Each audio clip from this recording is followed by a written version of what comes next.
The live TV, सच सबसे आगे। नमस्कार, मैं हूं रंजीत झा और आप देख रहे हैं द लाइव टीवी। ईडी की मनमानी कार्रवाई और गिरफ्तारियों पर सुप्रीम कोर्ट का गुस्सा फूट पड़ा है। सुप्रीम कोर्ट के जस्टिस बोपन्ना और जस्टिस संजय कुमार की पीठ ने ईडी की जबरदस्त क्लास लगाई है और बड़ा फैसला भी सुनाया है।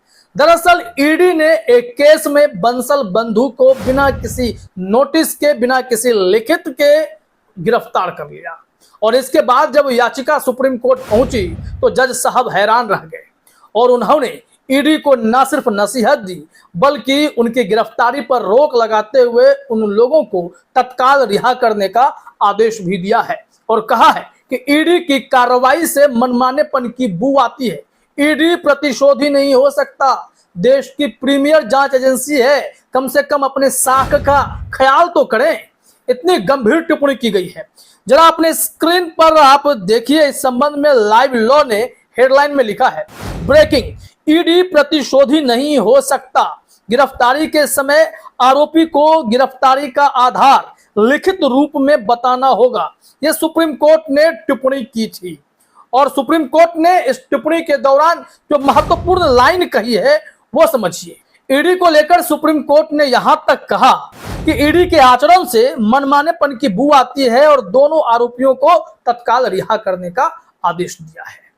क्या कैसे मामला बना है और कहां से यह मामला सुप्रीम कोर्ट पहुंचा और ईडी की भारी फजीहत भरे कोर्ट रूम में हो गई, वो हम आपको यहां बताने जा रहे हैं। जरा अपने स्क्रीन पर आप न्यूज 18 की यह खबर देखिए। यहां पर लिखा गया है न्यूज 18 के द्वारा कि सुप्रीम कोर्ट ने एक महत्वपूर्ण फैसले में कहा है कि प्रत्यर्पण निदेशालय यानी ईडी को किसी की गिरफ्तारी से पहले उसे लिखित में वजह बतानी होगी।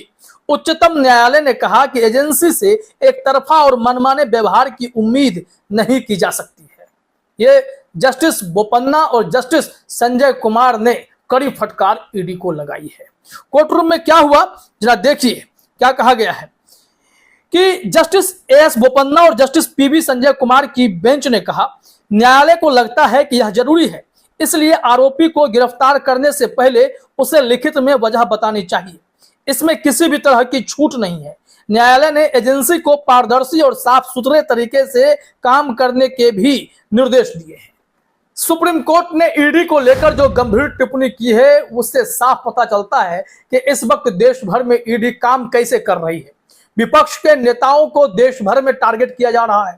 ईडी लगातार नोटिस भेजती है और नोटिस के आधार पर मुख्यमंत्री हो, मंत्री हो, नेता हो, हर किसी को बुलाया जाता है पूछताछ करने के लिए। एक ही केस में बार बार बुलाया जाता है और ठीक उस वक्त ईडी का नोटिस आता है जब अमुक नेता को कोई खास कार्यक्रम में शरीक होना होता है, कुछ काम होता है, उसी वक्त जानबूझ करके उन पर ऐसे नोटिस भेज दिए जाते हैं। विपक्ष का यह आरोप, और ऐसे में यह आरोप सीधे तौर पर मोदी सरकार पर लगता है कि वो जांच एजेंसियों का, ईडी, सीबीआई, इनकम टैक्स का दुरुपयोग करके देश के विपक्ष के नेताओं को डराने की कोशिश करने में लगे हुए हैं। हालांकि इस वक्त ईडी खुद सुप्रीम कोर्ट में अपने ऐसे एक तरफा और मनमानेपन वाले रवैये को लेकर घिर गई है। यहां सुप्रीम कोर्ट ने और क्या कहा है जरा देखिए अपने स्क्रीन पर। बताया जा रहा है कि सुनवाई के दौरान जब सुप्रीम कोर्ट को पता चला कि गिरफ्तारी के दौरान दोनों आरोपियों को सिर्फ मौखिक तौर पर आरोपों की जानकारी दी गई थी और लिखित में कुछ नहीं बताया गया था, तो न्यायालय ने नाराजगी जाहिर की। कहा कि इससे मनमानेपन की बू आती है। कोर्ट ने कहा कि पूरी क्रोनोलॉजी पर नजर डालें तो इससे पता लगता है कि ईडी कितने खराब तरीके से काम कर रही है और उसकी कार्यप्रणाली का भी इससे पता लगता है।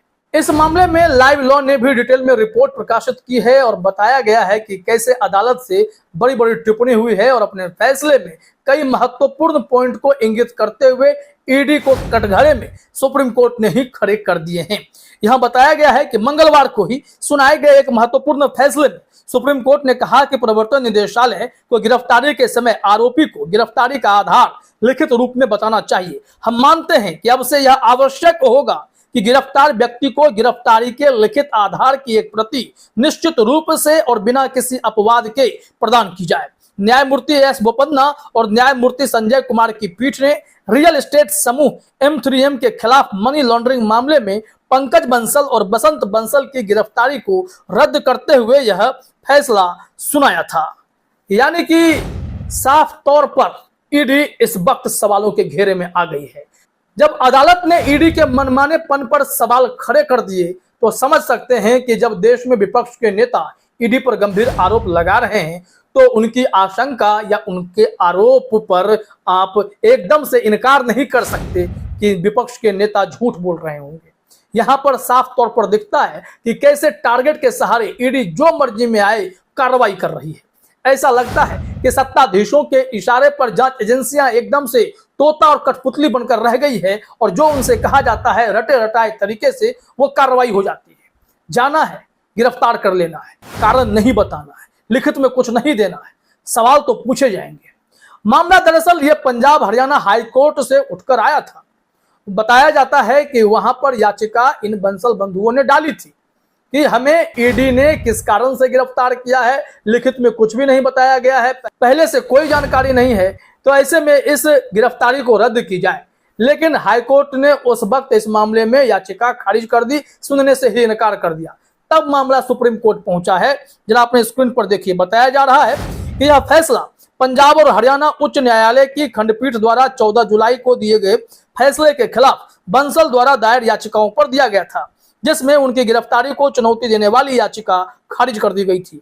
यह देखते हुए कि याचिकाकर्ताओं को न्यायिक आदेशों के माध्यम से हिरासत में भेज दिया गया था, उच्च न्यायालय ने उनकी प्रारंभिक हिरासत की वैधता की जांच करने से ही इनकार कर दिया था। और फिर देखिए कि जब मामला आगे बढ़ा तो सुप्रीम कोर्ट में ईडी की कार्रवाई पकड़ी गई। जिस तरीके से ईडी पर यह बड़ा मैसेज दिया गया है सुप्रीम कोर्ट के द्वारा कि अब से आप किसी भी गिरफ्तारी से पहले उनको लिखित में नोटिस देंगे कि किस कारण से आप गिरफ्तार कर रहे हैं, क्या गलती है, नहीं तो ऐसे जाकर सीधे किसी को उठा नहीं सकते।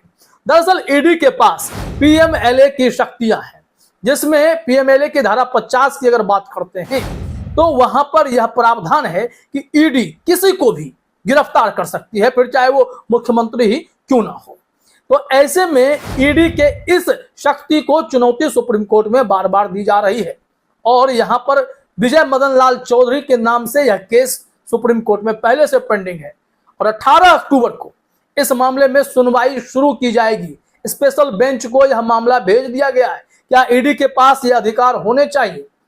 क्योंकि पूर्व में कई जजों ने और फिर कई बड़े बड़े नेताओं ने ईडी के इस रवैये पर सवाल खड़े करते हुए संवैधानिक अधिकारों के हनन की भी बात कही है। उनका कहना है कि ऐसा कर देने से जो स्वतंत्रता का अधिकार आम नागरिकों को या किसी को भी है उसका हनन होता है। आप गिरफ्तार करते हैं और सालों साल जेल में डाल देते हैं, लेकिन अगर उस मामले में कन्विक्शन नहीं हो रहा है तो यहाँ पर मौलिक अधिकार का उल्लंघन हो रहा है। ऐसे में ईडी के अधिकार पर अब क्या सुप्रीम कोर्ट कैंची चलाएगा, पर कतरा जाएगा? इन सब के लिए तो आपको सुप्रीम कोर्ट में सुनवाई का इंतजार करना होगा। लेकिन बड़ी खबर है कि इस वक्त ईडी को सुप्रीम कोर्ट से जोरदार झटका लगा है और जो आरोप लगता है मोदी सरकार पर कि वो ईडी के सहारे अपने राजनीतिक मंसूबों को अंजाम देने में लगी रहती है, तो वहां मोदी सरकार को भी कहीं ना कहीं जोरदार झटका लगा होगा। फिलहाल इस वीडियो में इतना ही। आप सभी का हमसे जुड़ने के लिए बहुत बहुत धन्यवाद। द लाइव टीवी, सच सबसे आगे।